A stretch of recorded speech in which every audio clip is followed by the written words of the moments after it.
പെരിന്തൽമണ്ണ കോട്ടക്കൽ റോഡിലെ പുത്തൂർ ഇറക്കത്തിൽ തിരുച്ചിറപ്പള്ളിയിൽ നിന്നും കോട്ടക്കലിലേക്ക് തണ്ണിമത്തൻ ലോഡുമായി വന്ന ഐഷർ ലോറി നിയന്ത്രണം നഷ്ടപ്പെട്ട് കെട്ടിടത്തിലേക്ക് പാഞ്ഞുകയറി തമിഴ്നാട് തിരുച്ചിറപ്പള്ളി സ്വദേശികളായ 2 പേർക്ക് പരിക്കേറ്റു. വെള്ളിയാഴ്ച രാവിലെ 8 മണിയോടെയാണ് സംഭവം.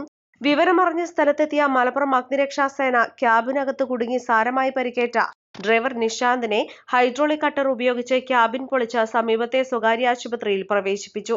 അപകടത്തെ തുടർന്ന് ഭാഗികമായി ഗതാഗതം തടസ്സപ്പെട്ടു.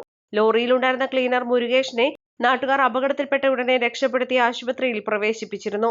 മലപ്പുറം അഗ്നിരക്ഷാസേന സ്റ്റേഷൻ ഓഫീസർ അബ്ദുൽ ഗഫൂറിന്റെ നേതൃത്വത്തിൽ senior fire and rescue officer Muhammad Habeebur Rahman, മറ്റ് സേനാംഗങ്ങളായ P Muhammad Shibin, K P Arunlal, K C Muhammad Faris, P Abhinand, P P Viji, V P Nishad, A Rakesh, Sachin, home guard V Baiju എന്നിവരടങ്ങിയ സംഘമാണ് അപകടസ്ഥലത്തെത്തി രക്ഷാപ്രവർത്തനം നടത്തിയത്. East live, Kottakkal. പരിക്കുകളെ ഇനി പേടിക്കേണ്ട. എല്ലാവിധ സ്പോർട്സ് ഇഞ്ചുറികൾക്കുമുള്ള സമഗ്ര പരിഹാരം ഇവിടെയുണ്ട്.